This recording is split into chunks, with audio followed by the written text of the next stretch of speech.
So, ladies and gentlemen, I have no doubt that you tuned in today wondering what more retarded nonsense was happening in the Republic of South Africa today. And keep that name, Republic of South Africa, in mind.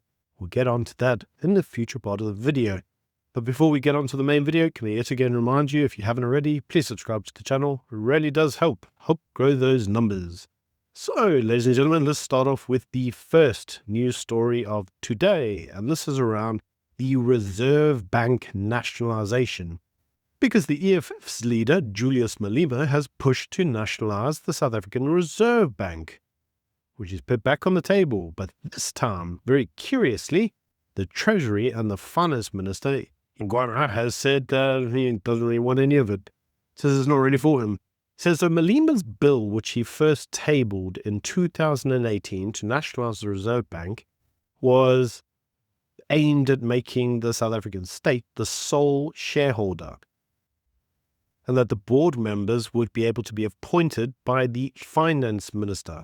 Now, crucially, it would offer no compensation to the existing private shareholders, over 800 of them, and the idea was that they would use the expropriation without compensation law to nationalize the Reserve Bank, if you want to call it that. Now, Treasury official Chris Alexson, warns that doing this would be tantamount to, well, the expropriation without compensation, which is exactly how it would get done, and that this itself would spook investors and harm the rand. And I am reminded that when we've previously said that the rand would be harmed, the ANC said, don't worry, we'll pick it up. It can fall. We'll pick it up. So why we can't pick it up this time, I don't know, but apparently we can't. So it's very interesting that the ANC itself actually supported the nationalization in 2017, but now they're saying that they don't. Now, the EFF and COSATU remain in support of nationalizing the bank, and that they argue that the private ownership of the South African Reserve Bank is, I quote, undemocratic. So you see, the actual real reason with the nationalization of the Reserve Bank is actually how you want to restructure your economy. Do you want an economy centered around market confidence, where we actually have the market, or do you want centralized control? Because that's actually what nationalization of the bank actually ultimately entails. And it's very curious that even the Reserve Bank recognizes the centralized control of the South African Reserve Bank, of the economy, collapses the economy.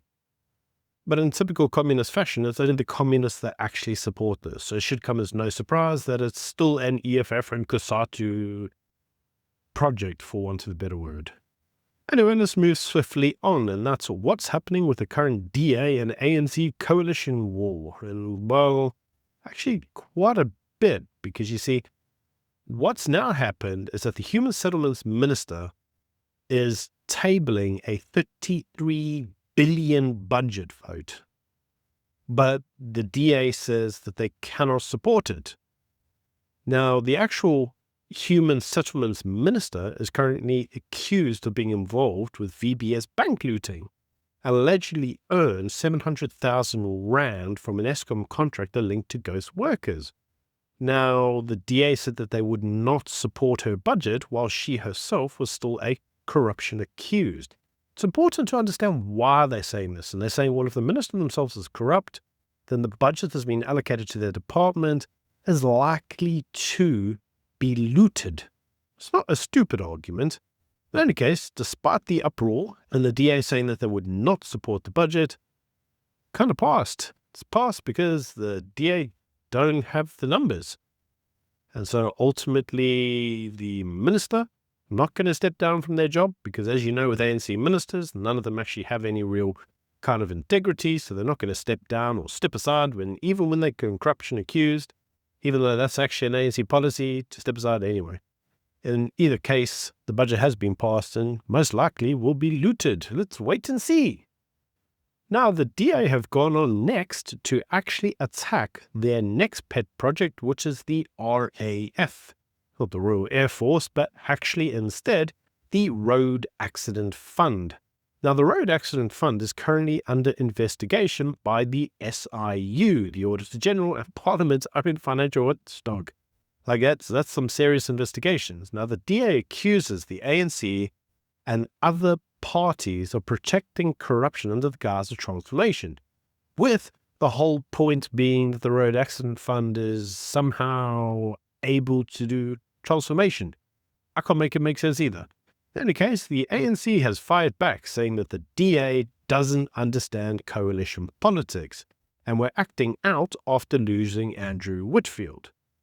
Now, it's interesting that they also don't seem to understand, the ANC that is, that coalition politics doesn't mean that you vote for everything the ANC wants to do, and that the ANC now becomes your master and you effectively merge your political party with the ANC, meaning that ANC policy effectively becomes your policy. That's not how coalitions work.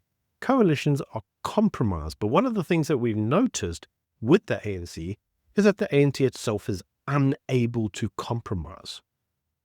So I really think that the ANC should look at itself before looking at others. Now, looking at itself, the ANC would have to further go on and actually say that the Human Settlements Minister actually has a problem. Their biggest issue is currently bad news for the country's poor. And that's that, according to them, they can only build 237,000 free RDP houses, if you want to call them that, in the next 5 years. Now, the problem is that's not even going to touch SARS, and that's assuming that all 237,000 houses actually get built, which, as we know in South Africa, might not necessarily happen. Now, according to the current statistics, there are over 4,000 informal settlements in South Africa. And so her actual budget intends to provide 314,000 service stands, 140,000 subsidies for the missing middle, whatever that's meant to be, 15,000 social housing units, and 80,000 title deeds. I think that's really curious because you've got all these thousands of properties that you're apparently working on, but only 80,000 of them are ever going to get title deeds. That's even if those 80,000 get their title deeds. Now, according to the minister, they've admitted that the South African government will, and I quote, never have enough money in order to fix the country's housing issue. They will never have enough money on it. Now, you see, this is curious because when you have centralized planning and you have a state that wants to be responsible for everything, in other words, a communist state, one generally tends to forget that someone has to pay for it. And in this instance, what we are finding is that the ANC have been attempting to pay for it for a very long time, and they just don't have the money. So one would think they would have to think and say, well, how do we fix this? Be the market, right? The free market. Create wealth and allow people to have social mobility. So try have that argument with a communist that wants everybody to be dependent on the state and a social welfare check. In any case, the EFF, their MP says that this isn't just a technical failure of the minister, it's a moral one. It's a betrayal of 1994. According to them, 30 years after democracy, and they're still hearing the promise of a dignified house. And that promise still remains a dream. It's always going to be a dream, bud. Because the problem is the government is never going to be able to create the amount of houses that it needs to house the population that currently live in informal settlements. And the reason for that is, one, due to population expansion, and two, also the amount of individuals that are in the country illegally. So, no, the state just doesn't have the money. Talking of the state of South Africa, the ATM, the African Transformation Movement, has proposed to change the name of South Africa to the Republic of Azania. According to them, they say that South Africa is a colonialist label created by the British and the Boers. And according to the ATM leader, renaming it is a step towards reclaiming national pride and rejecting oppression. It's always like this. It's always like rejecting oppression. Now, according to some critics, they have suggested that this call is symbolic at best, irrelevant at worst. Because you see, Azania lacks historical, cultural, or linguistic connections to most South Africans, and this is correct. It's only those specific race nationalists that almost want to push a degree of race supremacy that seem to want to use the word Azania. To everybody else, it is an irrelevant word. Now, the ATM also goes further to say they want to change the constitution, and where it refers to everyone, they want that to be renamed to citizens.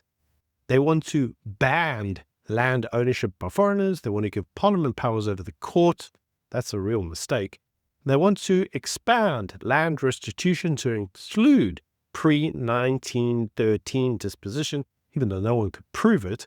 And they also want to nationalize all the resources. Well, I can imagine that's going to get on like a lead balloon, because the amount of money that it would need to nationalize resources would bankrupt the state, which we've heard many, many times before.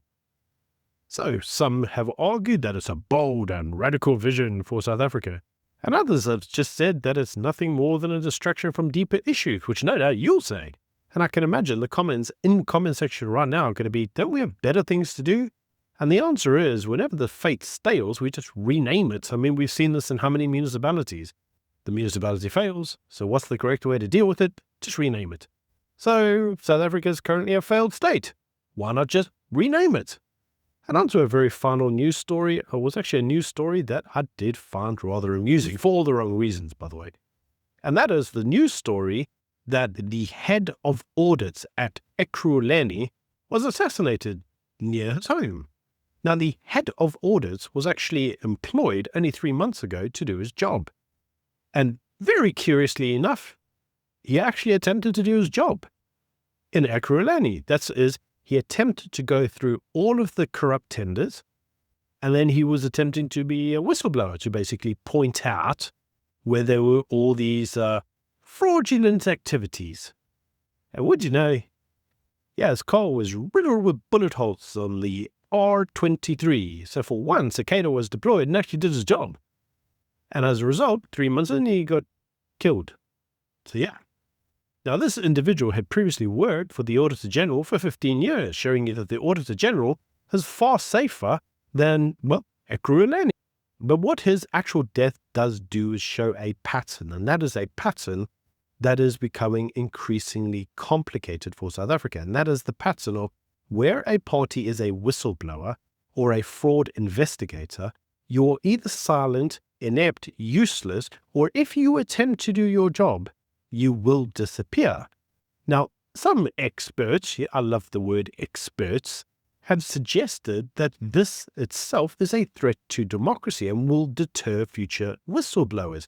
And that is entirely correct, because you see, we do actually have a state right now where this type of thing happens right now. It's called Mexico, where if you are a whistleblower, you will die by the cartels. And so what this does show you is that while South Africa is a dangerous place, the issue remains, if you speak out, you will risk your life. And that, unfortunately, is the sad reality of where we're at today. Anyway, these are all my comments. Do let me know what you think in the comment section below. Maybe you really like the name change to the Republic of Azania. Anyway, do let me know. See you Monday. Bye. Muslims don't care about other Muslims. Arabs don't care about other Arabs. Nobody cares about the Palestinians. Nobody cares about them. Can't tell you how little they care about them. Jordanians loathe them. The Egyptians loathe them. The Lebanese loathe them. They've done nothing for the Palestinians for 70 years. And yet, whenever the Israelis do anything, the Muslims across the West come out on the streets because they hate the Jews. And, you know, hundreds of thousands of people have been killed in Yemen, not a peep on the streets of Britain and other places, certainly not big protests. Bashar al-Assad has killed more Muslims in the last 10 years than everybody on every side killed in every war involving Israel since 1948, including the War of Independence. Nobody cares. The Muslims don't come out on the streets. They don't care. The only thing they care about is their hatred of the Jews. And it motivates them like nothing else because it hits at the core of their self-esteem.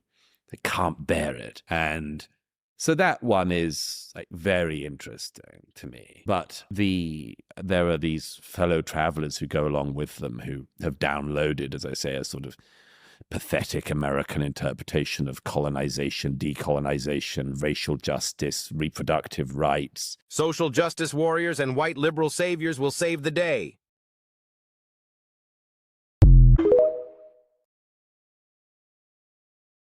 So why is it that so many Muslims are moving to Western countries? Is it just economics, or is there something more ideological at play here? It's both. Of course, many Muslims have no interest in conquering anyone, and they want, as you just said, exactly what you said, which is I want better economic opportunities for me and my children and so on. But the Muslim Brotherhood and many other Islamic theorists and scholars and politicians have said that we will conquer the West through three means, and I hope that your listeners and viewers take note. Number one, we will conquer the West through the womb of our women, right? So that's a demographic fertility battle. We will produce 5 children, you will produce 1.2 children, and we will outbreed you. Number two, we will conquer the West through hijrah. Hijrah is the Arabic word for immigration, and that's exactly what we do with our open border policies. And number three, we will conquer the West by using your miserable freedoms and liberties against you. They're screaming this out from the top of the mountain, and yet most Westerners choose to ignore it, Charlie. It is so galling. It is so frustrating. I escaped that world 45 plus years ago, and here it is now hunting me down 50 years later. Israel is the only country in the world where the youth are more conservative than the elderly, right? You don't find that anywhere else in the world, because the youth understand what they're fighting for. They understand the values. They want to preserve the values. Israel was founded by people very far to the left, very socialist. That's been rejected now by people under 40, and they love their biblical roots. They feel like they have something that most of us don't have, which is they have meaning in their lives simply by reason of where they live.